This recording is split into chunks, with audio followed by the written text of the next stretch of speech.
Sir செய்வன தோஷம் சொல்கிறாங்களே, யாராவது எடுக்க போகிறோமா? இல்லையில்ல. செய்வன தோஷம் இருக்குது, என் வயிற்றுக்குள்ளே மருந்து இருக்குதுன்னு சொல்கிறாங்கல்ல, அந்த மருந்து இருக்குதோ இல்லையோ, ஆனால் அந்த மருந்து நிவர்த்தி ஆகிறதுக்காக ஒரு பரிகாரம் சொல்கிறேன். வெள்ளை பூசணிக்காயை பொரியல் பண்ணி 7 நாள் தொடர்ந்து சாப்பிடுங்க. அது டாய்லெட்டில் மருந்து மாயம் எல்லாம் வெளியில் போயிடும், உடம்பு சுத்தமாயிரும். அதனால தான் கண்டிஷ்டி, ஓமளிப்பு, பில்லி சூனியம், செய்வன, காற்று, கருப்புக்கு என்ன சுற்றி போடுறீங்க? அதனால தான் அதை வயிற்றுக்குள்ளே சுற்றி வெளியிடுங்கன்னு சொன்னேன். அன்னையோட மருந்து வெளியே போயிடும், இது எங்கேயும் போய் சிக்கிக்க வேண்டாம்.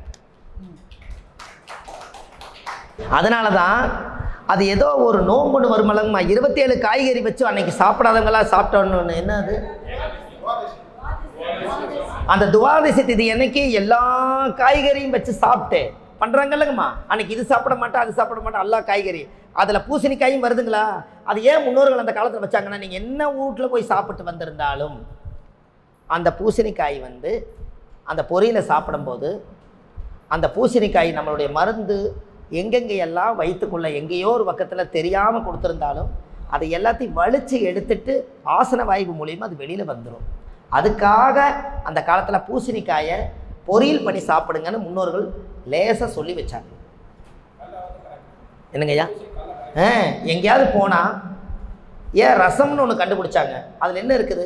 புளி இருக்குது. அந்த வீட்டில் செய்வன வீடாக இருந்தாலும் பில்லி சூனியம் பண்ணுற வீடாக இருந்தாலும் கூட அந்த ரசம் விஷத்தை முறிச்சிருமா. அதனால் ரசத்தை முடிச்சிடும். புளி போட்டு நீங்கள் ரசத்தில் சாப்பிட்டு வந்தீங்கனாலே அந்த வீட்டில் எந்த மருந்து வச்சுருந்தாலும் பரவாயில்ல, ரசத்தில் சாப்பிட்டு வந்தால் போதும். அந்த காலத்தில் ரசத்தை ஒரு டம்ளர் குடித்தாங்களா இல்லையா? அது எது குடித்தாங்க? ருசியாக இருக்குன்னா குடித்தாங்க. இந்த வீட்டில் தெரிஞ்சோ தெரியாமையோ நான் சாப்பிட்றேன், இதில் மருந்து மாயங்கள் ஏதாவது இருந்தாலும் இந்த ரசம் என் விஷத்தை முறிக்கணுங்கிறதுக்காக ரசம்னு பேர் வந்தது. பார்த்துங்க, இப்போ நம்ம ரசத்தோடு போய் சாப்பிட்லாம். இந்த ஜோதிட நிலையம்ங்கிறத நீங்களுமே எல்லோரும் மாற்றிடுங்க. இன்னும் கொஞ்ச நாளில் நிலையம்னா ஒரு பேருந்து நிலையம், பஸ் நிலையம், அப்படின்னா ஒரு பொதுமக்களுக்கு ஒரு நிலையம். நம்ம எல்லாமே ஜோதிட ஆராய்ச்சி மையம்தான். நம்மெல்லாம் ஆராய்ச்சி சென்று தான் ஒருத்தருக்கு ஜாதகத்தை நம்ம பார்த்து சொல்கிறோம். நம்ம கையேந்தி வாங்கி சாப்பிடக்கூடிய இனத்தில் நம்ம பிறக்கலை. நீங்கள்லாம் ஜோதிட ஆராய்ச்சி தான். அதனால தான் அம்மாவுக்கு நான் என்ன பேர் வச்சு கொடுத்தேன்னா, அகில உலக ஜோதிட ஆராய்ச்சி மையம்னு வச்சு கொடுத்துருக்கேன்.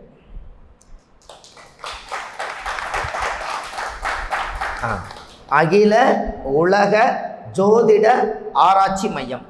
இப்போ என்னோட ஆஃபீஸ் நேம் பார்த்தீங்கன்னா விஞ்ஞான ஜோதிட ஆலோசனை மையம். ஏன் இவ்வளோ லென்த்தாக போகுது? விஞ்ஞானம், ஜோதிடம்ங்கிறது ஒரு விஞ்ஞானம், ஜோதிடம்ங்கிறது ஒரு பெரிய ஒரு பொருள். விஞ்ஞான ஜோதிட ஆலோசனை மையம், ஆலோசனைங்கிறது ஆழ்ந்து யோசனை பண்ணி ஒரு மையத்தில் உட்கார்ந்து நான் உங்களுக்கு சொல்கிறேன். அதனால் விஞ்ஞான ஜோதிட ஆலோசனை மையம். அவங்களுக்கு என்ன வச்சு கொடுத்துக்கிறேன்னா, அதே மாதிரி அகில உலக ஜோதிட ஆராய்ச்சி மையம்.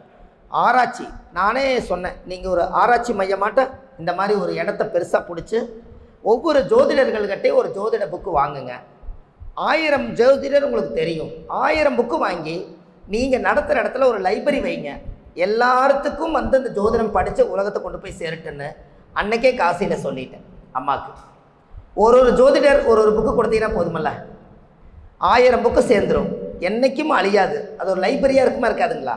இங்கே இத்தனை பேர் உட்கார்ந்ததில் நீங்கள்லாம் உட்காந்து கருத்தாக ஒருவருக்கு ஒருவர் அந்த பரிமாற்றம் பண்ணி இந்த உலகத்துக்கு இந்த பரிகாரங்களெல்லாம் நம்ம ஒரு சமர்ப்பிக்கிறோம். பிற்காலங்களில் யூடியூப்பில் நீங்கள் ஒன்று எழுதிட்டீங்க ஒன்று விட்டுட்டீங்கன்னு கவலைப்பட வேண்டாம். வள்ளுவர் வாக்குன்னு சொல்லி ஒரு சேனல் வச்சுருக்கேன், எழுதிக்குவேங்கண்ணா. அது வேணாம், வள்ளுவர் வாக்கு ஏன் வச்சுருக்கிறேன்னா அதில் 1000 பரிகாரங்கள் கொடுத்துருக்கேன். அந்த பரிகாரத்தில் இந்த வீடியோவெல்லாம் உங்களுக்கு நான் அதில் அப்லோடு பண்ணுறேன். அந்த வீடியோவை போய் இப்போ நீங்கள் நடந்த கிளாஸ் எல்லாமே நீங்கள் நேருக்கு நேர் உட்காந்து பார்த்தவங்க ஒன்று விட்டு போய் இருந்தாலும் அதில் போய் நீங்கள் பார்த்துருங்க. எல்லாத்தையும் கட் பண்ணி ஒன்றுடாமல் நம்ம அந்த வீடியோவில் அப்லோடு பண்ணிடுறோம். யாருக்கு கேட்டாலும் நாங்கள் வீடியோவை லிங்க் கொடுத்துட்றோம். வள்ளுவர் வாக்குன்னு யூடியூப் சேனலில் போங்க. இன்றைக்கி ஒரு நாள் நடத்தின வகுப்பை விட எல்லா நாளும் நடத்தின ஜோதிட பயிற்சி, ஜோதிடங்கள், எளிய பரிகாரங்கள் 1000 வீடியோ அதில் போட்டிருக்கேன். அதையும் நீங்கள் போய் உங்களுக்கு யூஸ்ஃபுல்லாக பார்த்துக்கலாம். அதுக்கு வள்ளுவர் வாக்கு அது என்னுடைய இனம். அதனால் நான் என்னுடைய தாய் என் திருவள்ளுவராக இருக்கிறனால நான் அந்த பேர்லேயே வச்சுருக்கேன். அந்த காலத்தில் சொல்லுவாங்க, கல்லிலே கல் மாணிக்க கல், சொல்லிலே சொல் வள்ளுவர் சொல், வள்ளுவர் சொல்லுக்கு மீறி வையகத்தில் இடமில்லை அப்படிம்பாங்க. அதனால் அந்த வையகம் பூரா அந்த சொல்லு போயிருக்கிறனால அந்த வார்த்தை பிறந்திருக்கு. அதனால் நீங்கள் அந்த சேனலை சப்ஸ்கிரைப் பண்ணிக்கோங்க.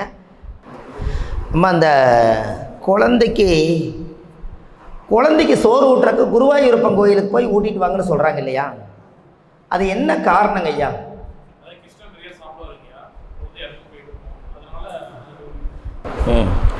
ஐயா வந்து கிருஷ்ணருடைய அவதாரத்தில் கொஞ்சம் சாப்பிட்றதுனால குழந்தைங்க நிறையா சாப்பிடும் அப்படின்னு ஐயாவுடைய கருத்து. எந்த குழந்தையை கொண்டு போய் குருவாயூரப்பன் கோயில் போய் சோறு ஊட்டுறீங்களோ அந்த குழந்தைக்கு ஜீரண கோளாறு வராது. அதுக்காக சோறு ஊட்டினீங்க. ஏன் அப்படி? அந்த புல்லாங்குழல் எப்படி வந்து அடப்பில்லாமல் குழல் வழியாக எப்படி நாதம் போய் வெளியில் உலகத்துக்கு சேருதோ அதுபோல் குழந்தையுடைய குடலுக்குள்ளே இறங்கி ஆசன வாயுக்குள்ளே தடையில்லாமல் போகிறதுக்காக குழந்தைக்கு சோறு ஊட்டுறாங்க. அப்போ முன்னோர்கள் வந்து அப்போ நம்ம ஜீரண கோளாறு இருக்கிறவங்க எல்லாரும் நாமளுமே போகலாம். என்ன காரணம் கேளுங்க. ஒருத்தருக்கு இப்போ 50 வயசில் ஜீரண கோளாறுன்னா அவர் பின்னோக்கி ஒரு 45 வருஷத்துக்கு முன்னாடி அவரும் குழந்தை தானே, அதனால் அவரும் போயிட்டு வரலாம். ஏன்னா ஒரு 5 வயசில் ஒரு கிளியை கொண்டு போய் ஆட்டினீங்கன்னா குழந்தை சிரிக்கும். இப்போ 50 வயசில் இருக்கிறவர்கிட்ட ஆட்டினீங்கன்னா கோபம் வருது. காரணம் என்ன? அவ்வளோ காலம் கடந்து வந்துட்டார். ஆனால் அவரும் குழந்தையத்தானே இருந்தார். என்னங்கம்மா? அதனால் ஜீரண கோளாறை சரி பண்ணக்கூடிய இடம் அந்த குருவாயூரப்பனுடைய சன்னதி. அதனால தான் புல்லாங்குழல் கொடுத்த மூங்கில்களே உங்கள் புருஷோத்த மண்புகழ் பாடுங்களேன். அந்த புல்லாங்குழல் வந்து எப்படி நாதம் வந்து அடப்பில்லாமல் அந்த புல்லாங்குழலை எப்பவுமே கையில் வச்சுருக்காரோ அதுதான். இதே நீங்கள் பொண்ணு பார்க்க போகும்போது மயிலரகும் புல்லாங்குழலையும் கையில் எடுத்துகிட்டு போனீங்கன்னா அந்த பொண்ணு உங்களுக்கு சம்மதமாயிருவாங்க. மயிலரகும் புல்லாங்குழலை எடுத்துகிட்டு போனால் ஒரு பொண்ணுக்கு ஏன் பிடிக்குன்னு கொஞ்சம் சொல்லுங்களேன். கிருஷ்ணருடைய தலையில் என்ன இருக்குதுங்க? மயிலரகு. கையில் என்ன இருக்குது? அப்போ பாம்பு வந்து மயங்கிறதே மகிடிக்குத்தானே. அப்போ இதை கையில் வச்சிருந்தா மயிலரகு மயில் கையில் கொண்டு வந்துடலாம்ல, மயிலை பிடிச்சிட்டு வந்துடலாமல்லங்கண்ணே. ஒரு பொண்ணு மாப்பிள்ளையும் பிடிச்சிக்கவே மாட்டேங்குது, போனால் வேண்டாங்கிறாங்க. நான் மாப்பிள்ளை கருப்பு சிவப்பாக இருக்குது, இந்த பிரச்சனை. 2 பேருமே சேர்ந்து கல்யாணம் மூக்கிற அளவுக்கு ஒருத்தருக்கு ஒருத்தர் மனசுக்கு பிடிக்கணுன்னா பொண்ணு பார்க்குறக்கு காலையில் எத்தனை மணிக்கு போகணுங்கம்மா? காலையில் ஒரு 6லேருந்து ஒரு 7-8க்குள்ளே சூரியன் வந்து வேகமாக அடிக்கிறதுக்கு முன்னாடி போய் பொண்ணு மாப்பிள்ளை பார்த்துறன்னு ஒன்று. அது எங்கே பார்க்கணுன்னு ஒரு கணக்கு இருக்கு இல்லையா? நம்ம சர்வண்டிங்கன்னு ஒன்று சொல்கிறேன். நம்ம கூடுதுறை பவானியில் ஆதிகேசவன் சங்கமேஸ்வரர் கோயிலில் போய் பொண்ணு மாப்பிள்ளையும் பார்த்தீங்கன்னா கூடாத காரியம் கூடும். அதுக்கு பேரே சங்கமேஸ்வரர். எப்படி?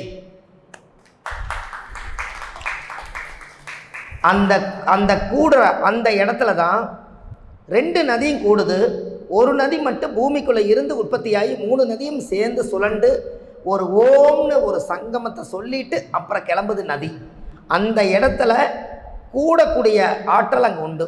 கணவன் மனைவி பிரிஞ்சிருந்தாலும் கணவன் மனைவி சேராமல் இருந்தாலும் கூடுதுறை பவானியில் ஆதிகேசவனுக்கு 7 விளக்கு போட்டு தீபம் போட்டிங்கன்னா கணவன் மனைவி சேர்ந்துருவாங்க. பொண்ணு மாப்பிள்ளைக்கு பிடிச்சிரும். கல்யாணமே நீங்கள் அங்கே பண்ணினீங்கன்னா விவாகரத்து வராது. எப்படி? முதல் விவாகரத்து முக்கியமல்ல எனக்குமா? விவாகரத்துன்னு சொன்னதுனால ஒரு ஞாபகம் வருது. 7 தீபம் போடுங்கம்மா. 7ஆம் படம் தானே எனக்குமா? ஆயிலி நட்சத்திரக்கு உண்டான கோயில் தானேங்கம்மா ஆதிகேசவன். அந்த வீடியோ மட்டும் வள்ளுவர் வாக்கில் 4,80,000 பேர் பார்த்துருக்காங்க. ஒரே வீடியோ மட்டும் ஆயிலி நட்சத்திரத்தை மட்டுமே. எப்படின்னு பாருங்கள், 4,85,000 பேர் பார்த்துருக்காங்க ஒரு வீடியோ மட்டும். நீங்கள் போய் பாருங்கள் அந்த வள்ளுவர் வாக்கில் ஆயிலி நட்சத்திரத்தை பற்றி எப்படியெல்லாம் சொல்லியிருப்பாங்க. சார் உண்மையாலுமே சண்டை போட்டு உண்மையாலுமே டைவர்ஸ் ஆகிட்டாங்க. டைவர்ஸ் ஆகணும். அதனால் வந்து விவாகரத்து கிடைக்கணும். அந்த விவாகரத்து கிடச்சிதுன்னா மறுவாழ்க்கையாவது நல்லா இருக்கும்னு நினச்சிட்டு இருக்கிறவங்க, உண்மையாலுமே இந்த முதல் வாழ்க்கை வேண்டான்னு நினைக்கிறவங்க, அப்பா அம்மா சம்மதத்தோட விவாகரத்து வேண்டான்னு விவாகரத்து பண்ணிட்டா நல்லது தான், நான் இந்த புருஷனோட வாழ வேண்டல, அவங்க என்னை ஏமாற்றம் பண்ணி திருமணம் பண்ணிட்டாங்க, அதனால் நான் மறுவாழ்வாவது போய் நான் நல்லா வாழ்கிறேன், அதுக்கு நான் டைவர்ஸ் அப்ளை பண்ணியிருக்கேன் அந்த டைவர்ஸ் அப்ளை பண்ணினதை எனக்கு சீக்கிரமாக எனக்கு டைவர்ஸ் நோட்டீஸ் வந்து எனக்கு விவாகரத்து கிடச்சிட்டா எனக்கு கொஞ்சம் பரவாயில்ல, அதுக்கு ஒரு பரிகாரம் சொல்லுங்கள் அப்படின்னு சொல்கிறாங்க. அப்போது நம்ம என்ன பண்ணுறோம் அப்படின்னு கேட்டிங்கன்னா,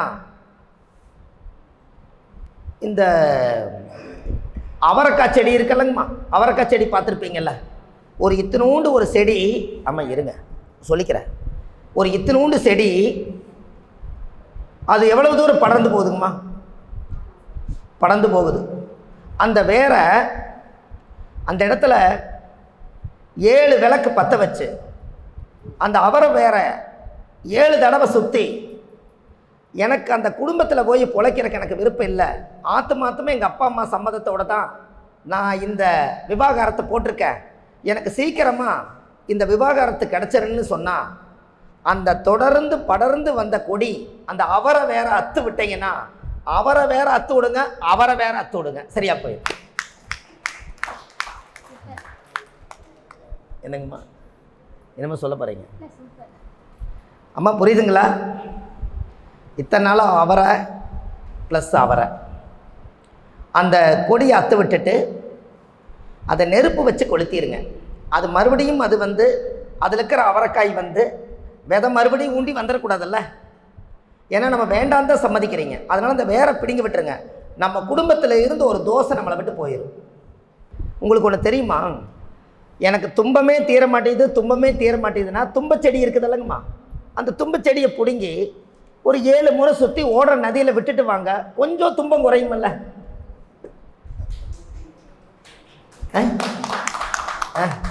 கொஞ்சம் குறைச்சிக்கலாம் இல்லைங்க.